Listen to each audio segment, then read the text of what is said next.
Hello, everybody. Aiden here, and welcome back to another video here on the Around the Slice YouTube channel.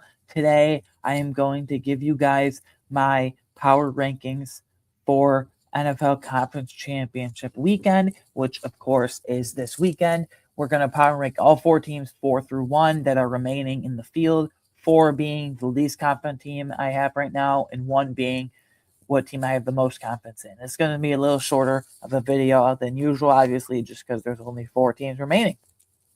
At number 4, I have the Denver Broncos. They would have been much higher, but they're dealing with some injuries right now.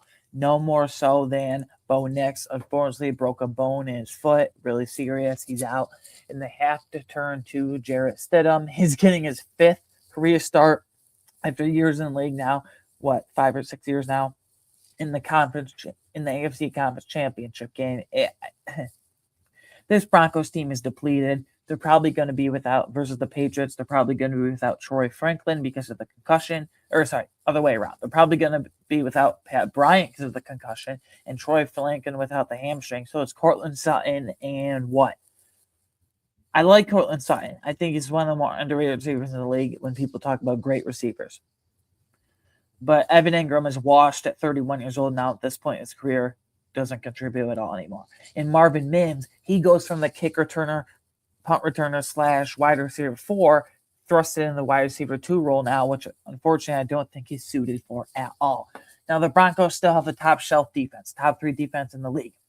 Easily the best defense that's left for Conference Championship weekend in the playoff field specifically. I like their corners quite a bit. I like their outside corners of Pat Surtain and Riley Moss. That's a really nice duo. I think their slot / nickel corner, Jaquan McMillan, is really underrated. And then Jahdae Barron will come in for certain sub packages, the first round pick from this past year. So I like their corners a lot. Their safeties, I feel like, play above their skill level. They got Talanoa Hufanga, they got PJ Locke, and they bring in Brandon Jones as well. So they got a lot of star power. They got a lot of depth. But the one area the Broncos defense for as elite as that can be had is the run defense. We saw that last week with James Cook, Joe Brady puzzling. Like I was puzzled. Joe Brady went away from James Cook in the second half. He was tearing up the Broncos literally in the first half. So that's a little confusing. DJ Jones is nice, but that front is really undersized. DJ Jones undersized for a D tackle. Zach Allen undersized. Those two are their main high level starters. And they don't have necessarily good depth. Their edge rushers I love, especially Nick Benito. Jonathan Cooper is a nice veteran as well, but the run defense can be had for sure. And going to the run offense, Bo Nix was an underrated rusher, so there's not going to be that threat with Jarrett Stidham. I like RJ Harvey, but he's better in space, right? He's better bouncing it to the outside. He struggles with vision sometimes in between the tackles. He struggles on the goal line. He's not too big of a back, so I feel like he's just a receiving back who's better when he bounces it to the outside. They really need that hammer. J.K. Dobbins is probably back for this game, which is good, and he'll provide that short yardage and goal line situation stuff with that hammer. But yeah, unfortunately, they have Jarrett Stidham. Let's be honest, so keeping it real here, they outplayed the Buffalo Bills the Buffalo Bills outplayed the Broncos last week. I don't think that's a debate. The difference is the turnover thing. The Broncos didn't turn the ball over, I think once or twice, and they made plays when they needed to. But unfortunately, they're just down too many weapons, and the run defense can be had against. This isn't like my official pick, so I have Broncos at number 4 in the power rankings. At number 3, 3 through 1, to varying degrees, are legit Super Bowl contenders for me personally. At number 3, I have the New England Patriots. I'm going to be honest. I expected more from the Patriots in this playoffs. Everyone praising Drake May, MVP candidate. Personally, I have him at number 2 behind Stafford, but he's for sure a candidate. And now legit finalists, as we saw this morning, and NFL released those, so that was good and nice. But yeah, I mean, their receivers are playing above their talent level. Kayshon Boutte is making some really acrobatic catches. Hunter Henry and Stephon Diggs are as reliable as they come. Demario Douglas is getting going on some gadget plays. I wish they'd implement Kyle Williams now, but we'll see how that goes. I expected more from the Patriots. Their defense is really booing them and holding them up, if you will. I feel like if they didn't have Milton Williams up the middle, in those corners, and Carlton Davis, who might miss this game versus the Broncos, If you didn't know, and Christian Gonzalez, who's an All-Pro corner, then they wouldn't be winning right now because their offense hasn't looked that impressive.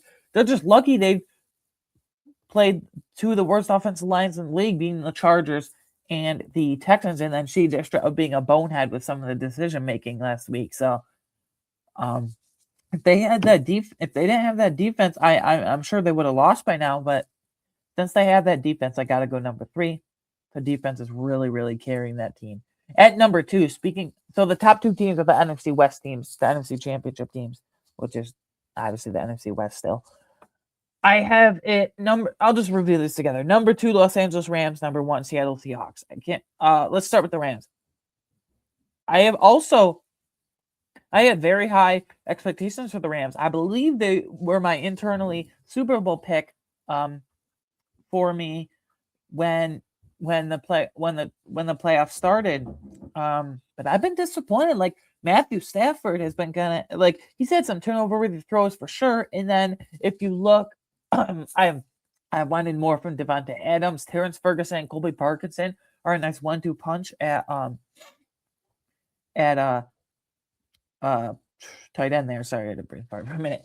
But just like the Patriots, but even to a more severe degree, the Rams, they've been buoyed by their defense. They've been held up by that ferocious defensive line and those corners who are outplaying their name and talent, I feel like. I don't know.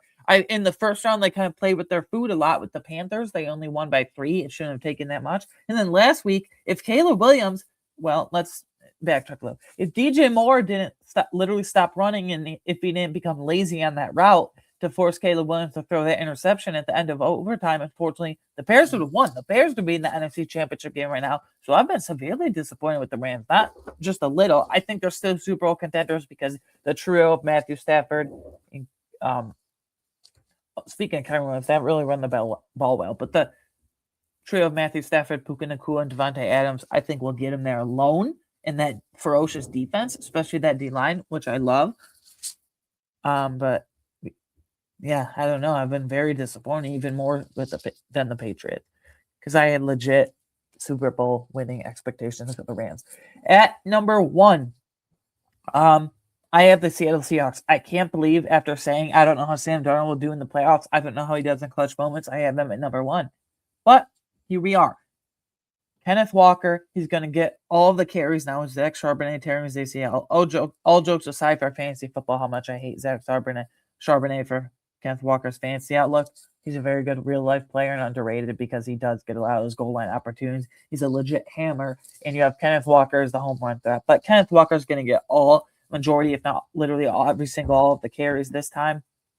But, I mean, that connection between you have JSN, who literally gets open at will, and he's underrated downfield as well. I mean, he is a route savant, a route technician. His separation skills numbers are off the charts. His open score off the charts. I mean, he can do it all. And then that defense, man, they have versatility. They have stars. They have depth. They have a lot of underrated players. That D-line alone, Leonard Williams, all-pro caliber D-tackle. Byron Murphy took a huge step in year 2 out of Texas. And then the edge, they're all underrated. Derek Hall, underrated. Boye Mafe, pending free agent, underrated. And then you have Uchenna Nwosu as a stabilizing veteran presence. DeMarcus Lawrence, who a lot of not me, but a lot of people I talked to thought was washed up. I have a friend who's a Seahawks fan. He hated the signing when they signed him, but awesome stabilizing veteran presence. The linebackers are the quote-unquote weak part, even though I do like Ernest Jones is awesome. The other spot, Tyrese Knight, take it or leave it, but their secondary is awesome as well. Devine Witherspoon playing in the slot, all-pro caliber slot corner. I think that's where he suits best. Reek Woolen, who was benched earlier this season. Now he's back. He's been awesome. And then the 2 safeties, Nicky Manwari and Kobe Bryant. And then they have Julian Love, who's a versatile chess piece. They have Josh Jobe, who comes in as a third or fourth corner sometimes. It's really, really awesome. I don't know how Sam Darnold will do in the NFC Championship game, but if Rashid Shaheed does another kick return touchdown, quite literally the very first play of the game, he won't have to do much like he did last week against the 49ers. I do want to see if the second receiver will step up behind JSN. Will it be Cooper Kupp with all his playoff experience? Will be Rashid Shaheed with his speed demon, freakish speed ability downfield? I hope it's Shaheed. I've been begging for them to implement it more for weeks now, other than just a kick returner, but who knows. So anyways, those are my 4 through 1. Enjoy NFL Conference Championship weekend. You can follow me on Twitter/X at @Weingartner13 for instant news, the coaching carousel that's going on right now, for agency, the draft, the whole process at @Weingartner13 on Twitter/X. Please like and subscribe. Share this video and channel with anyone and everyone you know. Thank you for the support as always, and I will see you on the next one. Bye.